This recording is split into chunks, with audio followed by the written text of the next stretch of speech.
Hi guys. तो ये topic बहुत ज़्यादा इम्पॉर्टेंट है, मुझे ऐसा लगता है कि ये शेयर कर देना चाहिए। और आजकल कौन ऑनलाइन ऑर्डर नहीं करता? हम सभी करते हैं, ज़ोमेटो से, स्विगी से या और भी तरह तरह की एप्लीकेशंस। पर हम में से कुछ लोग ऐसे होते हैं जो शायद ये चीज़ भूल जाते हैं कि डिलीवरी करने वाला भी एक इंसान है और ये उसका एक जॉब है।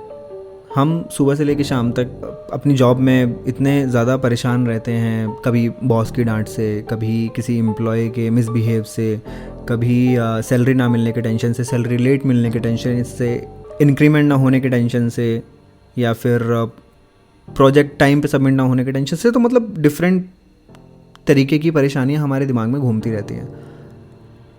एक इंसान जो कोशिश करता है कि आपका खाना आपके पास समय से पहुंच सके, जिसमें से कि आप तब ऑर्डर करते हैं जब आप बना नहीं सकते, कहीं अकेले रहते हो, तबीयत आपकी ख़राब हो, तब एक इंसान ऑनलाइन ऑर्डर करता है। और कुछ पार्टीज़ के लिए, फ़न के लिए, ठीक है।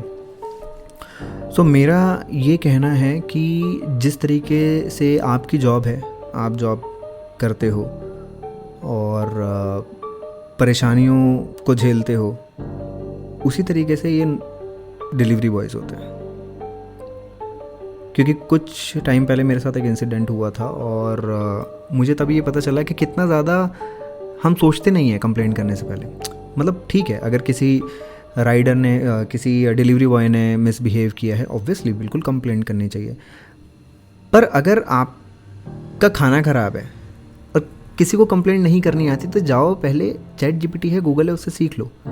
क्योंकि अननेसेसरीली और इनडायरेक्टली आप जो कंप्लेंट कर रहे हो उससे किसी डिलीवरी वाले के पैसे कट हो रहे हैं, उसको वार्निंग्स मिल रही हैं, उसकी नौकरी जा रही है। और ये नौकरियां हमारी नौकरियों की तरह नहीं होती, क्योंकि एक राइडर जाएगा, एक डिलीवरी बॉय जाएगा तो उसकी जगह 10 आ जाएंगे। सो कंपनीज़ को ज़्यादा फ़र्क नहीं पड़ता इन चीज़ों से।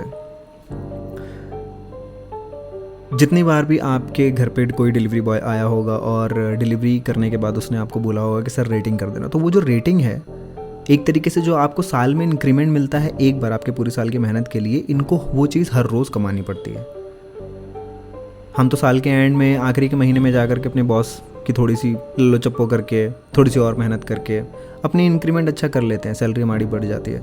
लेकिन उनको वो चीज़ हर रोज़ प्रूव करनी पड़ती है, हर एक डिलीवरी पे। अगर वो 100 डिलीवरी भी एक दिन में कर रहे हैं तो। सो जब आप कंप्लेंट करो तो कोशिश करो कि आपकी कंप्लेंट में आप उसे मेल के थ्रू करो, जो कि डायरेक्टली कंपनी के पास जाए। क्योंकि अगर फॉर एग्जांपल आपके खाने का टेस्ट आपको समझ नहीं आया, ख़राब है, ठीक है, तो उसमें रेस्टोरेंट की गलती है, डिलीवरी बॉय की कोई गलती नहीं है।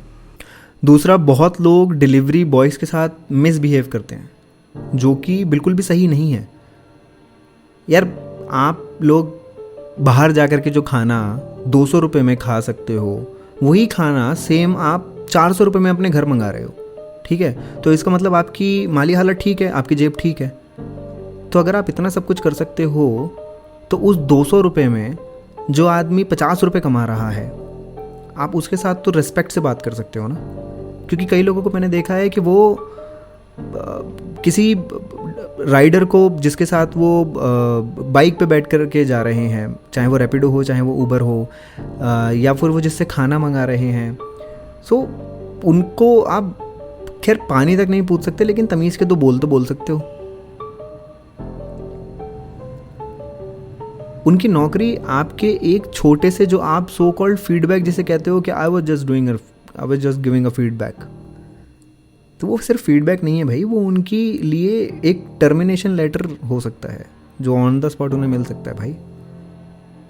शायद आप में से कुछ लोगों ने एक अंडररेटेड मूवी आई है कपिल शर्मा की, नहीं देखी होगी, उसका नाम है ज़ोमैटो, देख लेना। कई मूवीज़ रियल लाइफ स्टोरीज़ पे बेस्ड होती हैं, लेकिन हम उसे देखना पसंद नहीं करते, क्योंकि उसमें मिर्च मसाला नहीं होता, गाने नहीं होते, हीरो हीरोइन बढ़िया नहीं होते, अलग अलग बढ़िया बढ़िया सीन नहीं होते। पर वो मूवीज़ कुछ दिखाती हैं जिन्हें हम अंडररेटेड कहते हैं। और कपिल शर्मा की वो मूवी नॉमिनेट हुई है बाहर विदेशों में, जिसको इंडिया में पूछा तक नहीं गया। सो ये थोड़ा सा है। हम लोगों की सोच में ही है, और हम नहीं बदलेंगे तो कोई नहीं बदलेगा। जो इंसान रात के 1 बजे, 2 बजे, 3 बजे, 4 बजे सर्दियों में भी आपके पास खाना पहुंचा रहा है, वो आपके लिए भगवान से तो कम नहीं है। क्योंकि जिस समय आप भूख से तड़प रहे हो, जब आपके पास कोई व्हीकल नहीं है, जब आप अपने लिए खाने का अरेंजमेंट नहीं कर सकते, कोई आपके पास कितनी दूर से खाना पहुंचाने आ रहा है। गलियों में उसके पीछे कुत्ते पड़ रहे हैं, सर्दी में उसके हाथ पैर कांप रहे हैं, पर आपका खाना ठंडा ना हो, वो खुद सर्दी में तकलीफ झेल करके आता है। भले ही आप उसे पैसे दे रहे हो ना, तो खुद क्यों नहीं जाके लेके आ सकते? पैसे हैं ना इतने। तो पैसे का गुरूर कभी नहीं करना चाहिए, क्योंकि जो इंसान कमा रहा है, चाहे वो कितना भी कमाए, इज्जत सबके लिए बराबर होनी चाहिए। क्योंकि कल को आपसे भी ऊपर कोई होगा और वो आपसे ज़्यादा कमा रहा होगा, और कैसा लगेगा अगर वो आपको गिराए, आपकी बेइज्जती करे, अच्छा नहीं लगेगा। तो कोशिश करिए कि अगली बार से हर किसी को आप कुछ दे नहीं सकते तो एक चीज़ ज़रूर दे सकते हैं, वो है आपकी अच्छी ज़बान, वो दीजिए। बस इतना ही।